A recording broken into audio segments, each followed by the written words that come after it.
بۆچی داعش هێشتا زیندووە و تاوان ئەنجام دەدات؟ لقی خوراسانی داعش یان دەوڵەتی ئیسلامی بەرپرسیارەتی جنایەتەکەی ڕۆژی 3 مانگی خاکەلێوەی هۆڵی کۆنسەرتەکانی شاری کرۆکۆز لە ڕۆسیای لە ئەستۆ گرت. جینایەتێکی کە تێیدا 133 کەسی بێدیفاع کوژران و زیاتر لە 114 کەسیش بریندار بوون. هێشتا ماوەیەکی زۆر بەسەر ڕووداوەکەی شاری کرمان لەسەر گۆڕی قاسم سلەیمانیدا تێپەڕ نەبووە کە تێیدا داعش بەرپرسیارەتی خۆی لە کوشتنی زیاتر لە 95 کەس و برینداربوونی 180 کەس ڕاگەیان. کەمتر ڕۆژێک هەیە کە ئەم ڕێکخراوایی نەجینایەتکارە لە گۆشەیەکی ئەم جیهانە کارەساتێک نەخولقێنێت. لە وڵاتەکانی عێراق و سووریا هێشتا بە ئازادی لە ناوچەکاندا تەراتێن دەکەن. لە ناوچەکانی ژێردەسەڵاتی دەوڵەتی تورکیا لە کوردستانی سووریا ئەرتەشی تورکیا بەکردەوە چاوپۆشی لە بوونی ئەو ڕەوتە کۆنەپەرستە دەکات و تەنانەت لە ژێرناوی بەرەیەڵ نەزر دژ بە بزوتنەوەی ڕۆژاوە بەکاریان دەهێنێت. بەڵام داعش و ئەلقاعیدە و نەسر و تاڵیبان و هەتادی هەر هەمویان هێز لە ڕەوتی سەلەفیەکان وەردەگرن. ڕەوتی سەلەفی لە وڵاتە موسڵمانەکان و تەنانەت لە وڵاتانی ئەوروپاش بە ئاشکرا بنکە و بارەگایان هەیە و مزگەوتەکانیان کردووە بە ناوەندێک بۆ پەرەپێدانی چالاکیەکانیان. شۆردنەوەی مێشک و ئامادەکاریەکان بۆ پەیوەست بوون بە ڕەوتگەلێکی هاوشێوەی داعش و بەڕێوەبردنی کردەوە خۆکوژیەکان هەر لەم ناوەندە ئاشکرایانەوە دەست پێ دەکات. زۆربەی پێداویستیە داراییەکانی ئەم ڕێکخراوە ئیسلامیە ترسناکانە لە ڕێگەی ئەم مزگەوت و بەناو دەستگا خێرخوازیانەوە کە دروستیان کردووە دابین دەکرێت. کۆنەپەرستترین کەسانی سەلەفی لە ڕێگەی هەر ئەم ناوەندە ئاینیە دیاری کراوانەوە بەرەو لای ڕێکخراوە نظامی و چەکداریەکانی داعش و ئەلقاعیدە و هیتردا ڕادەکێشێن کە ئاوا بەو پەڕی نەزانی و کوێرکوێرانە بە مەبەستی کوشتنی ئینسانەکان خۆیان دەتەقێنەوە. سەلەفیەت لە ڕووی بیر و باوەڕی فکری و ئاینیەوە لە ژێرناوی داعوەت و جیهاد بانگەشەی گەڕانەوە بۆ قورئان و سوننەت دەکات و پەرەی پێدەدات. بەڵام ئەمڕۆ سروشتی سەلەفیەت تەنها بەو تایبەتمەندیە دواکەوتوانەی پێناسان ناکرێت. سەلەفیەتی هاوچەرخ و ئەو ڕەوتە تێرۆریستی و چەکدارانەی کە لە ژێر کاریگەری ئەودان لە بنەڕەتدا دەستکردی دەوڵەتە سەرمایەداریە ئیمپریالیستی و ناوچەیەکانە لە دژی بزوتنەوە کۆمەڵایەتی ڕادیکاڵ و ئامرازێکن بۆ یەکلایکردنەوەی ناکۆکی و ململانە ناوچەیەکان لە بەرژەوەندی خۆیاندا. پێکێنان و بەهێزکردنی بەرێ ئەلنەسر و داعش لە سووریا لەلایەن ئەمریکاوە بە پاڵپشتی سوعودیە و قەتەر و تورکیا بە ئامانجی بەلاڕەدابردنی بزوتنەوەی ڕزگاری خوازانەی خەڵکی سووریا لە دژی دەوڵەتی جەنایەتکاری بەشار ئەسەد و بەکارهێنانیان لە پێشاتە سیاسیەکانی عێراق و کوشتاری بە هەزاران کوردی ئیزدی و هەڵقاندنی کارەساتی دڵتەزیێنی مرۆیی لە کوردستانی عێراق لە زومرەی جنایەتەکانی ئەو ڕەوتە بەکرێگیرا و کۆنەپەرستن لە خزمەت بە دەوڵەتەکانی ناوچەکەدا.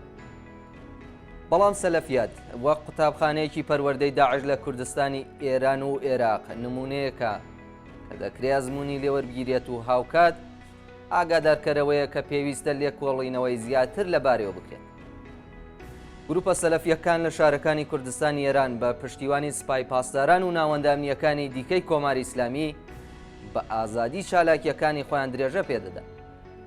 کۆماری ئیسلامی زۆر باش دەزانێت سەلەفیەکان بەشی ئاشکرا و یاسایی چالاکیەکانی داعشن، بەڵام بوونیان تەحمل دەکات و بۆ ئەوەی لە بەرامبەر هێزە چەپ و خەباتکارەکاندا ڕایان بگرێت. ئەم ڕژیمە بەکردەوە ڕێگای بۆ بەشێک لە گەنجانی ئاینی لە کوردستان کردووەتەوە بۆ ئەوەی بەرەولای ڕەوتە سەلەفیەکان ڕابکێشێن. هاوکات سەلەفیەکانی کوردستانی ئێران پەیوەندیەکی نزیکیان لەگەڵ سەلەفیەکانی پاشەکانی دیکەی کوردستان و لەوانە کوردستانی عێراق هەیە. لەو ساڵانەی کە داعش بەشێک لە عێراق و سووریای لەژێر کۆنتڕۆلدا بوو، سەلەفیەکان کوردستانی ئێران و عێراقیان وەک کۆریدۆرێک بۆ پەیوەستبوونی کەسانی توندڕە و بە داعشەوە بەکاردەهێنا. مەترسی و دوژمنی سەرەکی بۆ سەلەفیەکان بەشی چەپ و سێکۆلاری کۆمەڵگا، ژنانی ئازادی خواز، سۆسیالیست و ڕێکخرا و دامەزراوە یەکسانی خواز و عەداڵەت خوازەکانی کۆمەڵگان.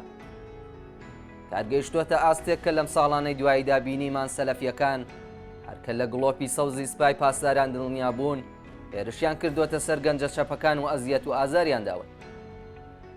جگە لەوەش دەوڵەتەکانی ناوچەکە لە هەموو وڵاتانەی کە خەڵکی کوردی تێدا دەژین ڕەوتی سەلەفی لە ژێرناوی بانگەشەی یەکڕیزی ئومەتی ئیسلامی لە دژی مافی دیاریکردنی چارەنووسی خەڵکی کورد بەکاردێن. کوردستانی ئێران بەهۆی تایبەتمەندیە ناوازەکانی لەوانە نفوذ و کاریگەری قوڵی بیر و باوەڕی سکولار، ئازادی خوازانە و سۆسیالیستی هەرگیز ڕێگەی بەڕەوتی سەلەفی نەداوە کە بێتە خاوەن پێگەیەکی جەماوەری. سەلەفیەت و ئیسلامی تۆندڕە و هەشبەست و بە هیچ ویست و داواکاریەکی خەڵکی کوردستان نین. سەلەفیەت لە کوردستانی ئێران لە بنەڕەتدا یەکێکە لە پیلانەکانی کۆماری ئیسلامی دژ بە خەڵکی کوردستان و دەستکردی دام و دەستگای تلاعاتیەکان و سپای پاسدارانی کۆماری ئیسلامی و بەرهەمی هاوبەشی سپای پاسداران و ئیسلامیە تونڕەوەکانی کوردستانی عێراقە.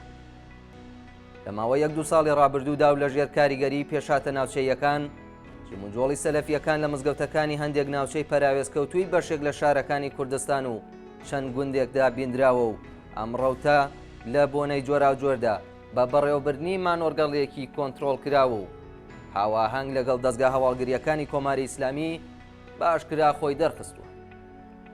خەڵکی کوردستان نە ئیسلامگەری شیعە و نە ئیسلامگەری سەلەفیان هەزم نەکردووە، بەڵام لەم قۆناغەدا کە سەرەڕۆی دەوڵەتێکی شیعە و پەرەسەندنی ستەمینەتەوەیی و مەزهەبی لەسەر خەڵکی کوردستان زەمینەی سەرهەڵدانی بۆ جۆرێکی دیکەی ئیسلامگەری خوڵقاندووە، هەم ئاستێکی زیاتر لە وشیاری و هەم خەباتێکی ڕێکخراوتر لە دژی سەلەفیەت هاوتەریب لەگەڵ خەبات دژ بە دەوڵەتی دەسەڵاتداری ئاینی پێویستە. بنەبڕکردنی جینایەتەکانی داعش و کۆتایی هێنان بە ڕووداوەکانی هاوشێوەی ئەوەی کە لە کرۆکۆسی ڕووسیا ڕوویدا بە بێناسینی ڕەگ و ڕیشەی سیاسی و کۆمەڵایەتیەکانی سەرهەڵدانی داعش و هاوشێوەکانی کە بریتیە لە هەمان سەلەفیەت و خەباتی جددی لە دژی ممکن نییە.